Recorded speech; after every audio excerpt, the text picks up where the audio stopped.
Hello friends, எல்லாரும் எப்படி இருக்கீங்க? இன்றைக்கி ஒரு ஆரோக்கியமான ஒரு ஃப்ரெஷ்ஷாக இருக்கிறதுக்கு என்ன மாதிரி டீ குடிக்கலான்னு பார்க்கலாமா? இது ஒரு மின்ட் டீ வந்து நம்ம எப்படி போட போகிறோம்னு பார்க்கலாம். நம்ம கொஞ்சம் தலைவலியோ அல்லது சளி இது மாதிரி அப்புறம் ஃப்ரெஷ் இல்லாமல் இருந்தோம் அப்படின்னா இந்த டீயை குடிக்கலாம். பாருங்கள், இஞ்சி நான் எவ்வளோ போடுறேன்ட்டு. நான் ஒரு 4-5 பேருக்கு டீ போடுறதுனால இஞ்சி துண்டுகள் இவ்வளோ போடுறேன். நான் ஒரு 2 டம்ளர் தண்ணி ஊற்றுறேன். இந்த தண்ணியில் இஞ்சி நல்லா கொதித்து வரணும்.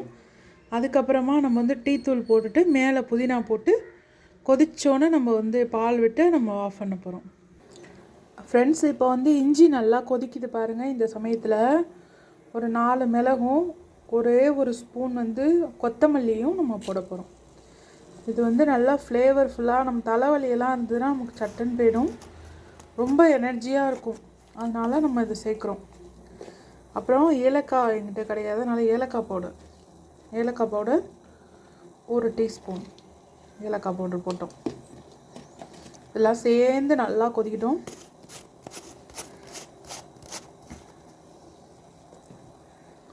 பாருங்கள், நல்லா கொதித்து நல்லா டிகாஷனாக வந்துடுச்சு. இப்போ இதோட ஃப்ளேவர் ஃபுல்லாக இறங்கிடுச்சு. இப்போ டீ தூள் சேர்த்துக்கலாம். நம்ம 4 பேர் குடிக்க போகிறோம். அதுக்கு தகுந்த மாதிரி நம்ம 4 ஸ்பூன் டீ தூள் சேர்த்துக்க போகிறோம். இது ஃப்ளேவர்லெஸ்ஸான டீ தூள் தான், அதனால் நீங்கள் வந்து தாராளமாக சேர்த்துக்கலாம். சேர்த்து நல்லா கொதிக்க விட்டுருங்க. கொதிக்க விட்டுட்டு உங்களுக்கு தேவையான சுகர் அல்லது நாட்டு சர்க்கரை எது வேணாலும் போட்டுக்கோங்க. வெல்லம் போட்டால் கூட ரொம்ப நல்லாயிருக்கும். இது நல்லா கொதிக்கட்டும். கொதிச்சோன்னா நம்ம பால் சேர்த்து மறுபடியும் கொதிக்க வைப்போம். புதினா இலைகளை கொதிச்சதுக்கப்புறம் போடலாம், இல்லை பாலில் கூட நம்ம போடலாம். ஏன்னா ரொம்ப கொதிச்சதுன்னா கசந்து போகும். அதனால் இப்போ நல்லா கொதி வந்துடுச்சு. இப்போ வந்து நம்ம வந்து சுகர் சேர்த்துக்கலாம். ஒரு ஆளுக்கு 1 டீஸ்பூன் வேதும் நம்ம சுகர் போட்டுக்கிறோம். 4 ஸ்பூன் போட்டாச்சு. இப்போது இதில் காய்ச்சாத பால் அதை விட்டுறலாம். இப்போது நம்ம பால் சேர்த்தாச்சு. பாலுக்கு மேலே பார்த்திங்கன்னா புதினா இலைகளை சுத்தம் பண்ணி இது அப்படியே காம்பெல்லாம் எந்த பிரச்சனை கிடையாது, அப்படியே நம்ம சேர்க்க போகிறோம். ஆவரேஜாக நம்ம ஒரு 20 இலைகளை நம்ம வந்து சேர்க்கலாம். இது பாருங்க, நான் இவ்வளோ சேர்க்குறேன். லைட்டாக நமக்கு ஃப்ளேவர் வேணும் இல்லையா, அதனால். புதினா இலைகளோட பயன்கள் பார்த்திங்கன்னா, புதினா இலைகள் வந்து நமக்கு வந்து ரொம்ப ஜெரிமான சக்தியை நமக்கு அதிகரிக்குது. அதேமாதிரி பார்த்திங்கன்னா சளி இருந்ததுன்னா சளி தொல்லையிலேருந்து நம்மளுக்கு நல்ல இது கொடுக்குது, ரெஃப்ரெஷ் கொடுக்குது. அதேமாரி குழந்தைங்களுக்கு கூட தாராளமாக நீங்கள் வந்து புதினா சேர்த்து புதினா ஜூஸ் மாதிரி பண்ணி கொடுக்கலாம். லெமன் வித்தவுட் லெமன் சேர்த்து நீங்கள் கொடுக்கலாம். அதேமாதிரி புதினா இலைகள் வந்து நம்ம பசியை தூண்டுது.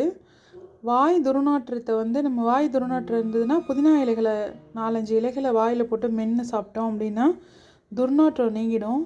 இது வந்து நல்ல ஜெரிமான மண்டலத்தை சூப்பராக நமக்கு வந்து பாதுகாத்து வைக்கிது. இப்படி பயன்கள் உள்ள புதினா இலையில் நம்ம என்னெல்லாம் செய்யலாமோ செஞ்சு நம்ம குழந்தைங்களுக்கு பழக்கம் பண்ணிட்டோம் அப்படின்னா நமக்கு வந்து ரொம்ப நல்லது. இப்போது வந்து டீ நல்லா கொதிக்க போகுது. கொதிச்சதுக்கப்புறம் ஒரு 2 கொதி விட்டுட்டு நம்ம ஆஃப் பண்ணிடலாம்.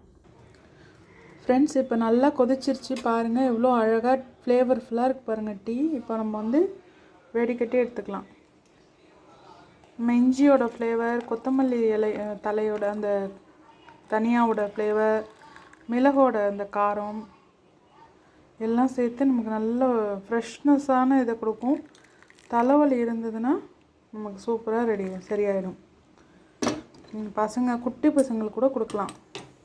நல்லா ஜெரிமான் ஆகி குழந்தைங்க நல்லா சாப்பிடுவாங்க. வயிறு பிரச்சனையே இருக்காது. ஃப்ரெண்ட்ஸ், பாருங்கள் எவ்வளோ அழகாக இருக்குது பாருங்கள். சூப்பரான நம்மளோட மின்ட் ஃப்ளேவர் டீ வந்து சூப்பராக ரெடி ஆகிடுச்சு. நீங்களும் உங்கள் வீட்டில் ட்ரை பண்ணி பார்த்து எப்படி இருக்குன்னு சொல்லுங்கள் ஃப்ரெண்ட்ஸ். பாய்.